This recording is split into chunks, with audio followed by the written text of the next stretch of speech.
तो क्या अमेरिका इस जंग में फंस चुका है और अमेरिका सीज फायर के लिए छटपटा रहा है? आज की सबसे बड़ी ब्रेकिंग स्टोरी बताने जा रहे हैं, exclusive on world now and India daily. America से जंग खत्म करने को तैयार है ईरान और अमेरिका सीज फायर के लिए दुनिया की बड़ी बड़ी ताकतों को फोन मिला रहा है। जंग के मैदान में ताकत और जोश के साथ कूदने वाला अमेरिका थक चुका है।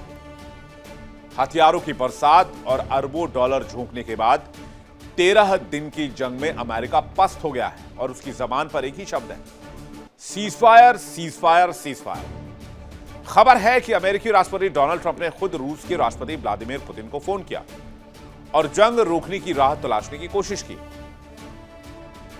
यह खबर बहुत तेजी से फैल रही है कि अमेरिका जंग से पीछे हटना चाहता है। तो क्या यह अमेरिका की रणनीति है या बहुत बड़ी मजबूरी? ईरान के खिलाफ जारी युद्ध अमेरिका के लिए बहुत महंगा साबित हो रहा है, यह बात आपको पता है। अभी हमने आपको इसकी डिटेल्स भी दी, खर्च भी बताया। अरबों डॉलर का सैन्य खर्च हो चुका है, हथियार और मुनिशन तेजी से खत्म हो रहे हैं।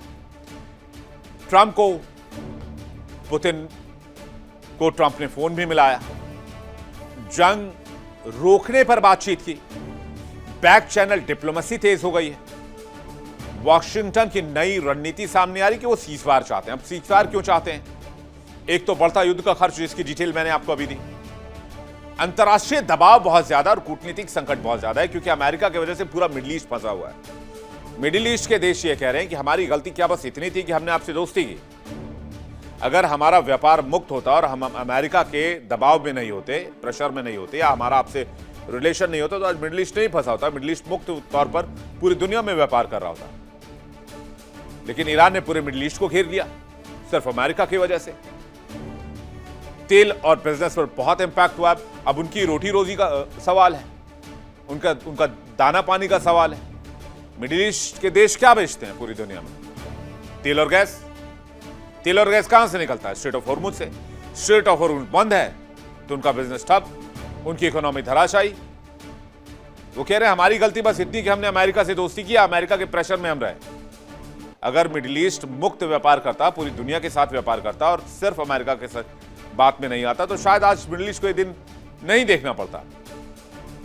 पेंटागन के शुरुआती अनुमान के मुताबिक जंग के पहले 6 दिन में अमेरिकी टेस्ट स्पेयर्स के कम से कम 12 अरब डॉलर खर्च हो चुके हैं। इस बीच ईरानी राष्ट्रपति ने अमेरिका के सामने युद्ध को खत्म करने का ऑफर रखा है, वो भी कब? जबकि रूसी राष्ट्रपति के साथ और रूसी विदेश मंत्री सर्गेई लावरेव के साथ बातचीत हुई ईरानी विदेश मंत्री अब्बास अरागची की। और वो बातचीत कब हुई है? जब अमेरिकी राष्ट्रपति ने फोन किया रूस को कि इस युद्ध में कोई बीच का रास्ता निकालिए, यहां से अब सीज फायर की आवश्यकता है। और फोन कब किया? जब डोनाल्ड ट्रंप ने 2 दिन पहले यह कह दिया कि इस युद्ध में हमारी जीत हो चुकी है।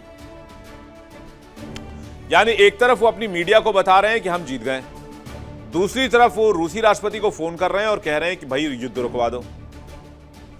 ईरान के राष्ट्रपति मसूद पेजेश्कियान ने कहा है कि तेहरान क्षेत्रीय शांति के लिए प्रतिबद्ध है, लेकिन मौजूदा संघर्ष तभी खत्म हो सकता है जब ईरान के वैध अधिकारों को मान्यता दी जाए। उन्होंने साफ किया कि किसी भी समाधान के लिए ईरान के मुख्य 3 मांगों को स्वीकार करना होगा। वो मुख्य 3 मांगे क्या हैं? तो सोशल मीडिया डिप्लोमेसी की शुरुआत हुई। सोशल मीडिया प्लेटफॉर्म एक्स का इस्तेमाल करते हुए उन्होंने इस मुद्दे पर रूस और पाकिस्तान के नेताओं से बातचीत का दावा किया। उन्होंने दोहराया कि ईरान का मानना है कि मौजूदा संघर्ष की शुरुआत ज़ायनिस्ट शासन और अमेरिका की कार्रवाई से हुई। ईरानी राष्ट्रपति पेजेश्कियान ने कहा कि इस संकट के समाधान के लिए 3 अहम बातें बहुत जरूरी हैं। तो वो 3 शर्त क्या हैं? पहली शर्त यह कि ईरान के वैध अधिकारों को अंतर्राष्ट्रीय मान्यता दी जाएगी। युद्ध के नुकसान का मुआवजा अमेरिका देगा, यानी कि युद्ध में जितना नुकसान ईरान को हुआ है वो सब अमेरिका पूर्ति करेगा। इंसानी जान तो वापस नहीं लौटा सकता है, लेकिन इंफ्रास्ट्रक्चर को जितना नुकसान हुआ है वो सबका पैसा अमेरिका भरे। और भविष्य में अंतर्राष्ट्रीय हमले नहीं होंगे, इसकी गारंटी अमेरिका देगा। एक तरफ पेंटागन कह रहा है कि अरबों डॉलर हर रोज इस युद्ध में खर्च हो रहे हैं, दूसरी तरफ ट्रंप जीत का दावा कर रहे हैं, तीसरी तरफ पुतिन से बात करके सीज फायर का राग अलाप रहे हैं। उन्होंने आगे बताया कि ऑपरेशन खत्म नहीं होगा। उन्होंने दावा किया कि अब तक 58 नौसैनिक जहाज नष्ट किए जा चुके हैं और ट्रंप ये भी कह रहे हैं कि अमेरिका का काम होने तक अभियान जारी रहेगा। अमेरिकी राष्ट्रपति डोनाल्ड ट्रंप ने कहा है कि युद्ध जल्द खत्म हो सकता है, लेकिन उन्होंने कोई स्पष्ट समय सीमा नहीं बताई। अमेरिका और इजराइल ने 28 फरवरी को ईरान पर संयुक्त रूप से हमले शुरू किए। अब तक इन हमलों में 1200 से ज्यादा ईरानी नागरिकों की मौत हो चुकी है। ईरान ने जवाबी कार्रवाई करते हुए अमेरिकी ठिकानों और सहयोगी देशों पर हमले किए, जिसमें लगभग 150 अमेरिकी सैनिकों के मारे जाने की खबर है। हालांकि इसकी पुष्टि नहीं है। तो क्या वाकई अमेरिका बैकफुट पर है, इसलिए पुतिन से फोन करके वो सीज फायर के रास्ते तलाश रहे हैं? क्या वाकई सुपर पावर की सांसें फूल गई हैं? जो दावा ईरान करा, अगर वो सच है तो समंदर में ताकत का समीकरण पूरी तरीके से चेंज हो सकता है। इंडिया डेली पर अब आप वो जल्दी से बयान भी सुन लीजिए जिसमें ईरान का दावा है, जिसे सुनकर आपको अमेरिका का अंदाजा लग जाएगा। और यह भी कि इंडिया डेली पर ही इस बात का खुलासा हुआ, जो कि ईरानी सोर्सेज से पता चला कि अमेरिका सीज फायर के लिए रास्ते ढूंढ रहा है। सुनिए।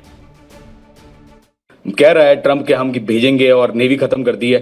भाई आओ तो आप नेवी में आप आओ तो ना सामने। आप पीछे ओमान के पीछे पहले खड़े रहे, आप आए, आपने जो भी वहां से अटैक किया, उसके बाद आप और पीछे चले गए, फिर आपने आने की कोशिश की, फिर आपके ऊपर अटैक हुआ, आप पीछे चले गए। तो ये सारी बातें, कोई जंग नहीं जीतने वाला, अमेरिका ना जीत रहा है मेरी नजर से। तो अमेरिका ने पूरी ताकत लगा दी है, लेकिन जंग नहीं जीत पाएगा और इसलिए वो सीज फायर की चर्चा कर रहा है चीन और रूस के साथ मिलकर। देखिए इस युद्ध में क्या होता है, इस पर हमारी नजर आइए। देखिए इंडिया डेली 24/7 अब आपके स्मार्ट टीवी पर। इंडिया डेली मौजूद है सभी डिजिटल प्लेटफॉर्म पर लाइव और लगातार। इंडिया डेली 24/7 हर दिन राष्ट्र को समर्पित।